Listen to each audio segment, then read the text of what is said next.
இலக்கிய செயலில் அடுத்து என்ன நடக்க போகுது? ஸோ எஸ்எஸ்கே செய்த முட்டாள்தனத்தை இலக்கியா ரொம்ப அழகாக பயன்படுத்தி கௌதமை வெளியே கொண்டு வர போகிறாங்க. எப்படி நினைக்கிறீங்களா? இந்த சீரியலில் இது ஒன்றும் புதுசும் இல்லை. எத்தனையோ முறை கடத்தல், அதுலேயும் கௌதமை கைது பண்ணி ஜெயிலையும் போட்டிருக்காங்க. ஆனால் எல்லா முறையும் நம்ம இலக்கியா போராடி கௌதமை வெளியே கொண்டு வந்திருக்காங்க. அதே மாதிரி இந்த முறை ஒரு டெண்டருக்காக தான் நம்ம எஸ்எஸ்கே கௌதமை கடத்தல் வழக்கில் சிக்க வச்சு போலீஸ் ஸ்டேஷனுக்கும் அனுப்புனார். இது எல்லாருக்கும் தெரிஞ்ச விஷயம். ஆனால் இங்கே நம்ம கௌதமை பழிவாங்கத்து எஸ்எஸ்கே 2 திட்டம் போட்டிருக்காரு. ஒன்று, கௌதமை உள்ளத்துக்கு போட்டு அந்த டெண்டரை கைப்படுத்தணும். இன்னொன்று, முடிஞ்சா அஞ்சலுக்கு தெரியாமல் கார்த்தியை போட்டு தள்ளிட்டு அந்த பழியும் தூக்கி கௌதமில் போட்டால் கௌதம் அப்புறம் ஜெயிலேருந்து வெளியே வரவே மாட்டான். கௌதம் நிரந்தரமாக உள்ளே இருப்பான் அப்படின்னு தான் நம்ம எஸ்எஸ்கே திட்டம் போட்டிருக்காரு. இந்த திட்டத்தை ரொம்ப அழகாக எப்படியா செஞ்சு முடிக்கணும் அப்படின்னு எஸ்எஸ்கே பிளானும் பண்ணிட்டாங்க.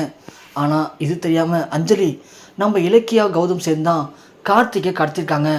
2 பேர் சேர்ந்து கௌதமை எங்கே வச்சுருப்பாங்க, ஒன்றுமே புரியலையே அப்படின்னு அஞ்சலி அந்த ஆட்டு மூலியை பயன்படுத்தி எப்படியாவது கார்த்திகை கண்டுபிடிக்கணும் அப்படின்னு தேடிட்டு இருக்காங்க ஒரு பக்கம். இன்னொரு பக்கம் இலக்கியா நம்ம கௌதம் சொன்னதெல்லாம் வச்சு அந்த சண்டை எங்கே நடந்துச்சு, அங்கே இருக்க சிசிடிவி கேமரா இப்படின்னு இலக்கியா அடுத்த லெவலுக்கு போயிட்டுருக்காங்க. ஸோ எஸ்எஸ்கே சொல்லி தான் அந்த நாங்குங்கிற ரவுடி கார்த்தியை கடத்தி வச்சுருக்கான் அப்படிங்கிறத இலக்கியா கண்டுபிடிச்சிட்டாங்க. ஆனால் இந்த நேரத்தில் இலக்கியா கௌதமை காப்பாற்றுறதுக்கு இவ்வளோ வெறிக்கொண்டு தேடிட்டு இருக்கும்போது நம்ம எஸ்எஸ்கே பண்ண முட்டாள்தனம் அப்படிங்கிறது. ஸோ ஏற்கனவே கார்த்தி ஃபோன்லேருந்து ஒரு வீடியோ எடுத்து அஞ்சலிக்கு அமிச்சாங்க இல்லையா, அதே மாதிரி இந்த கேஸை ஸ்ட்ராங் ஆக்கணும் அப்படின்னு என்ன பண்ணுறான், அந்த நாகுட்ட சொல்லி நம்ம கார்த்திக் கையில் லைட்டாக லூஸாக கட்டுங்க, கட்டினது மட்டும் இல்லாமல் உங்கள் ஃபோன் ஏதாவது ஒரு ஃபோனை டேபிளுக்கு பக்கத்தில் கார்த்தி எடுத்து பேச அளவுக்கு வைங்க, அப்போ தான் கார்த்தி எடுத்து அஞ்சலிக்கிட்ட கௌதமியை டார்ச்சர் பண்ணுறான் அப்படின்னு ஃபோனில் பேசுவான். அஞ்சலி முடிஞ்சால் அதை ரெக்கார்ட் பண்ணி கூட போயிட்டு போலீஸில் காட்டலாம். அதனால் கேஸ் இன்னும் ஸ்ட்ராங் ஆகும். கௌதம் அப்புறம் வெளியே வரத்துக்கு வாய்ப்பே இல்லாமல் போயிடும் அப்படின்னு எஸ்எஸ்கே பிளான் பண்ணுறான். பிளான் பண்ணி அதே மாதிரி செய்கிறாங்க. கார்த்தியும் ஃபோன் எடுத்து அஞ்சலி கால் பண்ணி, எனக்கு ரொம்ப பயமாக இருக்குது அஞ்சலி, போகிற பக்கமாக தான் செத்துருவோம் போலுக்கு, கௌதம் என்னை போட்டு டார்ச்சர் பண்ணுறான் அப்படி இப்படின்னு பயங்கரமாக பேசுகிறாரு கார்த்தி. பேசிட்டு ஃபோனையும் வச்சிடறாரு.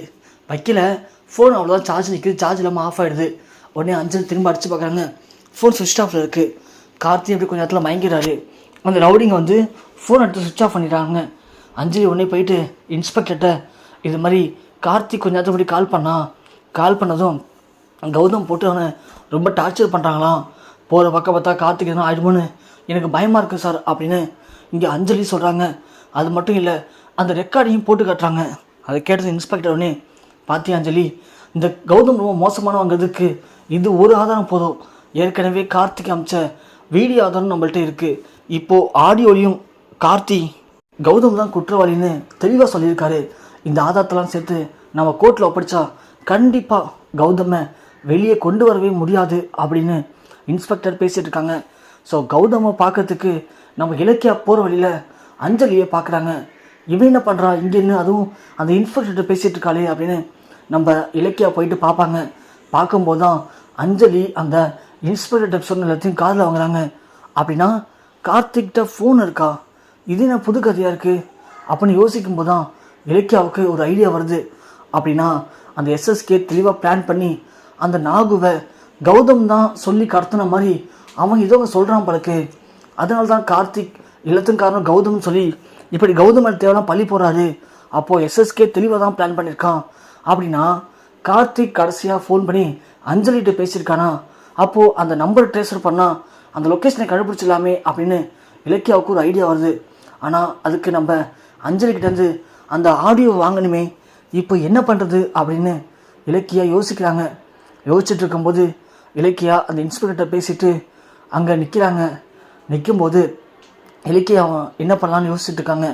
அப்போதுன்னு பார்த்து நம்ம அஞ்சலி ஃபோனை வச்சுட்டு பக்கத்தில் ஜூஸ் குடிச்சிட்ருக்காங்க. அதை இலக்கியா தனக்கு சாதகமாக பயன்படுத்தி அந்த ஆட்டோக்கு பின்னாடி போய் அஞ்சலிக்கே தெரியாமல் அஞ்சலி ஃபோன் எடுத்து அதில் இருக்கிற நம்பரை பார்த்துடுறாங்க. ஸோ ரெக்கார்டாக இருக்கிற நம்பரை எடுத்து நம்ம இலக்கியா கால் பண்ணி பார்க்குறாங்க. கால் போகலை.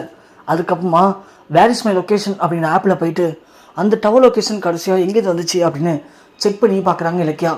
பார்க்கும்போது அந்த டவர் லொக்கேஷனை கண்டுபிடிக்கிறாங்க இலக்கியா. ஸோ அதுக்கப்புறமா இலக்கியா அந்த ஸ்பாட்டுக்கும் போகிறாங்க. அந்த டவர் லொக்கேஷனில் எங்கடா ஒரு பாலடைஞ்ச பில்டிங் இருக்க போகுது அப்படின்னு தேடும்போது அந்த பில்டிங்கும் இலக்கியா கண்ணில் படுது.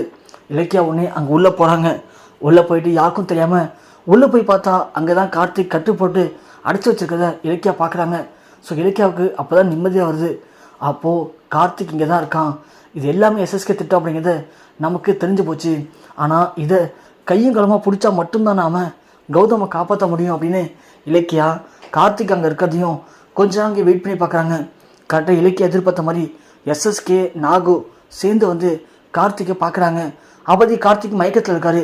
எஸ்எஸ்கே நாகுவை பார்த்து, பரவாயில்ல நாகு, கார்த்திக் இங்கே இருக்கட்டும், இன்னும் 2 நாள் வெயிட் பண்ணு, நான் சொல்கிறேன், நான் நினைக்கிறது மட்டும் கரெக்டாக இருந்துச்சுன்னா இந்த கார்த்திகை போட்டு தள்ளிட்டு பழைய தூக்கி கௌதம் மேலே போட்டுட்டு அதுக்கப்புறமா கௌதமை நிரந்தரமாக ஜெயிலுக்கு அனுப்பிட்டு இந்த பிஸ்னஸில் நான் தான் நம்பர் 1 கொடி கட்டி பார்க்கணும், அதை மட்டும் நீ பண்ணிட்டேன்னா லைஃப் டைம் செட்டில்மெண்ட் உனக்கு இருக்குது அப்படின்னு அந்த நாகுகிட்ட எஸ்எஸ்கே பேசிட்டாங்க. கிளம்புறாரு. இது எல்லாத்தையும் இலக்கியா வீடியோ எடுத்துறாங்க. எடுத்தது மட்டும் இல்லாமல் இந்த ஒன்று போதும்டா எஸ்எஸ்கேவை நிரந்தரமாக ஜெயிலுக்கு அனுப்புறதுக்கு அப்படின்னு இலக்கியா கொண்டு போய் தனக்கு தெரிஞ்ச எஸ்ஐ மூலிமா இந்த வீடியோ ஆதாரத்தை காட்டி கௌதமுக்கு இதுக்கு சம்மந்தமும் இல்லை, கௌதம் நிரபராதி, கௌதம் ஒரு அப்பாவி, எல்லாத்துக்கும் காரணம் எஸ்எஸ்கே தான் அப்படின்னு எஸ்எஸ்கேவை கைது பண்ண வச்சுட்டு கௌதமை நிரபராதின்னு வீட்டுக்கும் அழைச்சிட்டு வர போகிறாங்க இலக்கியா.